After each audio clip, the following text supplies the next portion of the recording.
What is going on, guys? My name is Styles and I'm back with some more Call of Duty gameplay, but today kind of the focus of the video is pretty much a question that I get asked, quite a lot.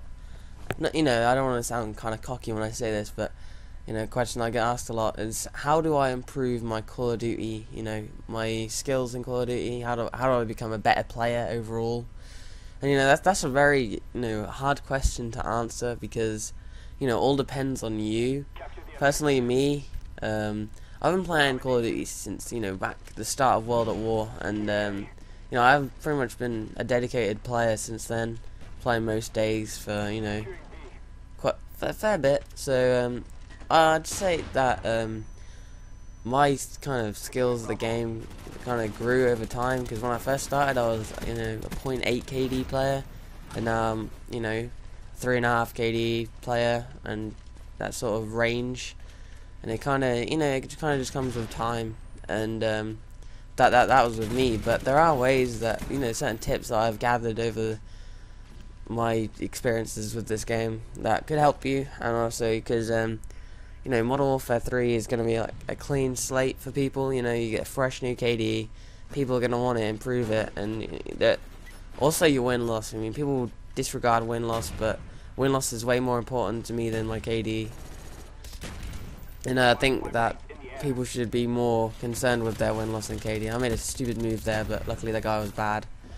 And yeah, so firstly, something that I'm going to address in this to the newer players, because they might not have done this, but you want to go into your settings and up the brightness first of all. That's what it says, like, as a recommended brightness, but if you put it above that, then you can kind of see into dark places, especially on Treyarch games, because usually the maps are a little bit darker and a bit more grungy, and it helps when you can see into the dark spaces a little bit more. So that's just a little thing. Also, you want to find a comfortable sensitivity for you.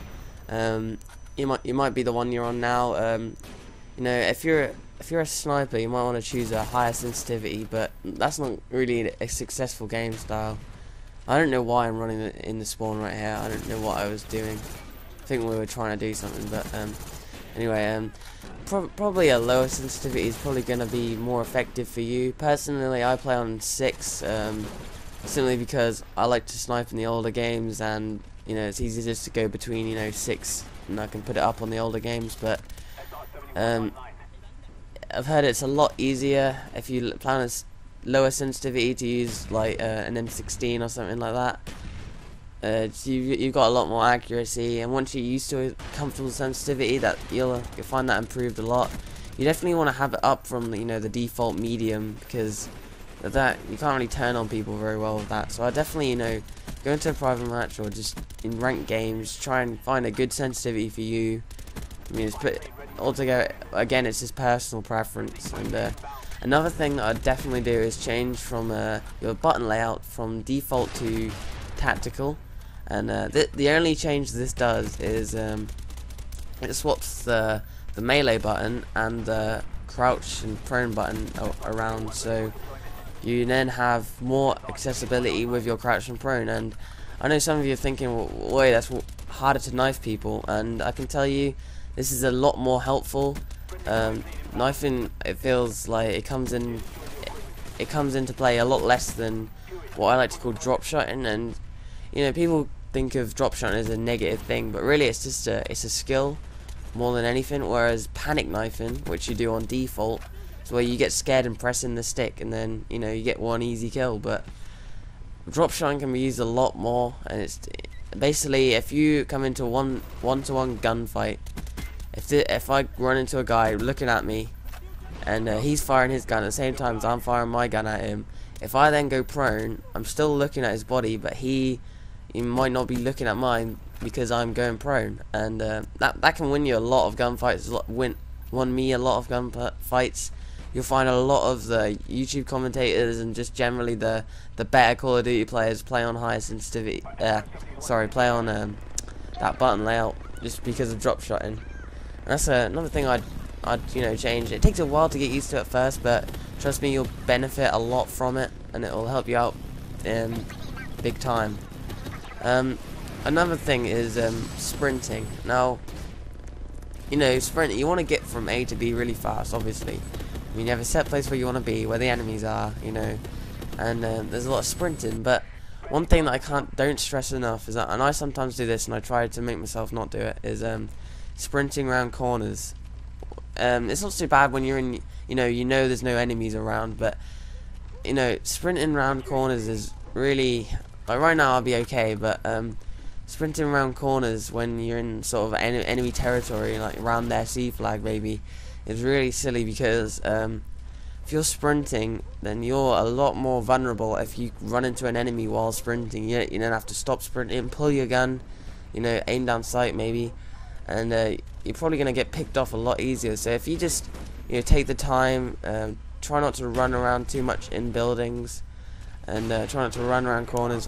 I know I do this quite a lot accidentally, you know, run around corners. I get killed, and I'm just like, oh damn, I shouldn't have got killed there. You know, that's silly. I could have survived that, and it's just a skill I take. So try your best not to run around corners, and if you just go around, you can easily hip fire anyone, and you probably win quite a few gunfights. But and one more thing that is really recommended, and this is called it's got many names. Head glitching or clipping is probably the most, and I'm doing it right now, which is by these barrels, and it's probably the most popular thing that I use. Now in Call of Duty, all the Call of Duty games, the bullet, it looks like it comes out of your gun, right, but it actually comes out the top of your head. So if I'm standing over them barrels, say, then on my screen you can see my gun come out that is sticking over the top, whereas the enemies, they would just see the tippy top of my head. And so right now, so obviously they're seeing a lot less of me than I'm seeing of them. I'm seeing their whole body for the most part, and they're just seeing my head, so that makes it a lot more easier for me to pick them off right now in this position.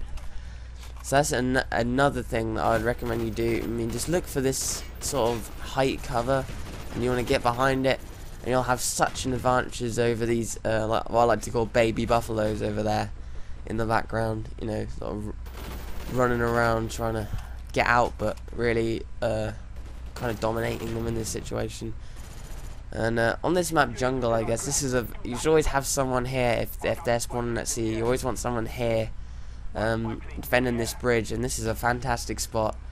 And I'll pretty much, you know, get him closed down, but yeah, it's kind of a pain when you've got a random, you know, someone not in your party, someone that you're not speaking to in the chat, and you know, running in randomly. So that's why I'm doing it right now.